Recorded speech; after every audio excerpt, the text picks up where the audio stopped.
And of course, in the European Union, I don't know if you know this, but in the European Union, there's been a carbon trading system that's been going on since 2005. So Chevron as a company, we're fully engaged in that market because we have to be. We are already under compliance with many of our facilities since that time. So our team also even though we're not carbon traders, we actually work with Chevron's crude oil trading, and now they have a carbon trading team. We actually help them execute trades. Okay. So anyone, any part of the team that's more financially oriented, I have at least one person who's much more in tune with that than I am. But that's also part of what I coordinate and manage as well. Okay. Mitigation planning is more the engineering side of things. What can you do to actually physically reduce emissions? And so we do a lot of that planning as well. And technology deployment is all about developing and actually deploying the next generation of renewable energy technology or geothermal or whatnot. So let me just skip through all this. I talked a lot through this already. I apologize for not knowing how to use PDF, but somehow the bar graphs won't come up.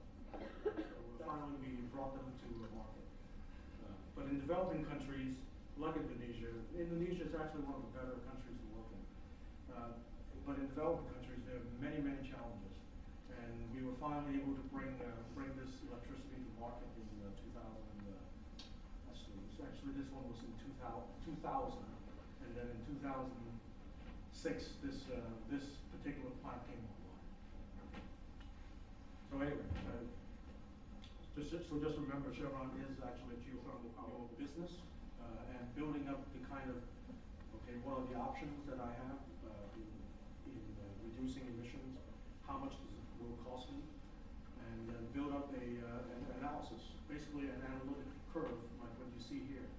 Now this is a little bit more graphical, so you understand what the options are, and you present it to your management, and management have a discussion and make choices. And that's what we at staff, the Bogon project, project sanctioned in 2009. I worked on this myself for 10 years. It's in northwestern shelf Australia. There's literally just a few thousand people there in that part of the continent. It will also, not only will it be a natural gas development project that turns natural gas into LNG, liquefied natural gas.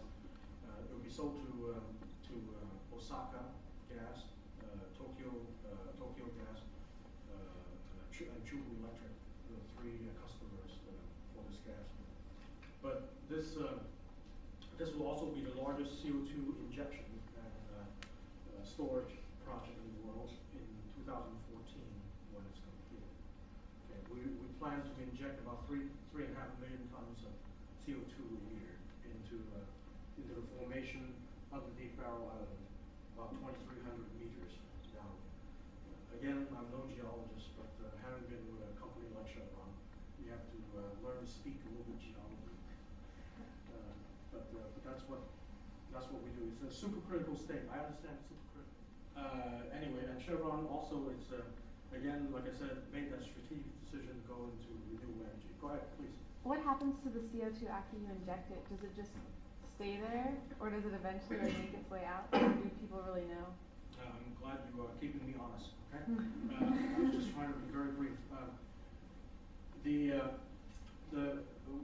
The reason why we even went through before it was sanctioned, there were like 2 years, at least 2 years of revising the permit and doing a lot more simulation, reservoir simulation, and we also had a lot of public engagement about what we're doing in that part of the world. The CO2 will expand; it's buoyant. Okay, the plume of CO2 we modeled it; it will expand, but it will never reach any faults that we're aware of. And we have very good handle of the geology underneath Barrow Island because we've been operating there since 1960. So we have very good seismic data of all kinds, 2D, 3D. Okay, so we know that even within the next 10,000 years, it should not reach any fault at all. So we know that the CO2 will be, we think, to the extent of our knowledge, will be very safe. told the government, and that's what we tell the public. And we're sticking with that story. So. But you know, in all seriousness, that's what we have to go through that permitting process and that whole review. So yes, that's certainly. Thank you for that question. Distributed some material around, and one of the brochures actually has to do with carbon capture and storage. So if you have a chance to even look at that, please do. Also, Chevron. I know I'm running out of time here. Chevron is developing a lot of energy technologies and deploying them. There's a company that we have a wholly owned subsidiary that's with headquarters in the city of San Francisco, called Chevron Energy Solutions, and all they do is go out and help implement for schools, including hopefully Caltech will be one of the clients. Certainly, we did that with the University of Utah and several other universities, is to revamp the whole campus with energy efficient equipment, HVAC, solar panels. Like this, and all sorts of other things to make the campus and government buildings much more energy efficient. And they deploy not only Chevron technology, but actually they are technology agnostic. They would even deploy BP SolarX panels. A lot of my other work, as I try to mention as well, words are important. I was technical for first several years of my career after Caltech, but as I get older, a little bit more mature in my thinking and doing work, a lot of my work, I realized, especially when I joined the US EPA, I realized the power of words. You can argue over a comma or a semicolon to no end, and certainly I found that at the EPA, because writing words, writing regulations were very important and impactful on industry. Few different words, the meaning of the word over, fire, air, okay, can be the decision of a Supreme Court. Okay? So the power of words are very singular. It's really something that you don't learn necessarily at a place like that. But you learn this, and it's very important. Now, in the context of but also in the UN Framework Convention on Climate Change, UNFCCC, that's a mouthful. This is the kind of meetings that you've heard about in Copenhagen, the one that President Obama went to in Copenhagen, and last December in Cancun. It's the so-called COP meetings. Okay, these are the meetings where every year the nations of the world, basically 180 plus countries, get together and talk about climate change and actually negotiate rules on what it means for each country to reduce emissions or prevent deforestation or manage the forest and all that. Okay. So the words here is actually very important. Now, here on this slide I just provided a timeline between the IPCC and these UN meetings. What I also do externally for Chevron. I chair some of these groups, industry groups that go observe, official observers at these meetings, as well as interacting with the negotiators and government officials. Okay. I talk to them, I find out what's going on, and of course, I wouldn't say I'm lobbying them, but I'm certainly talking to them about our views, about what Chevron believes, and that's what I do. I'll just skip this one. This is a little bit, perhaps a little bit for another day. But the point is, inside the company, I do a lot of, still take care of watching a lot of climate science developments. I actually invited in the last 2.5 years now, many distinguished climate scientists and economists to come and talk to Chevron about climate change, so that we as a company and the executives are getting the best information they can about science. So we have a whole, this is what I call the Climate, Energy, Environment webinar series. It started really as a climate and energy series, but then I added a little bit more on the environment as well. We have very distinguished guests from many different places to come to us.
wasn't there,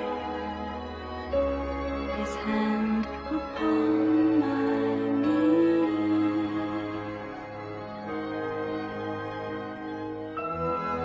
and we're gone across these sunny streets, and we're gone the day you died to me.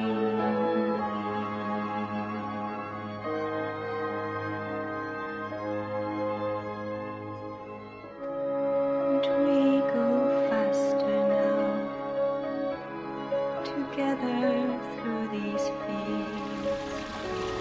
We're on this new trail, and I can touch your face here.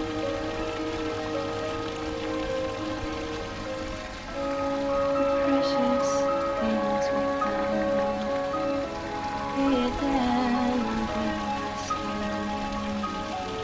I let you sleep while I let you sleep while we're it was there, the summer lights around. I was there, his hand upon my knee,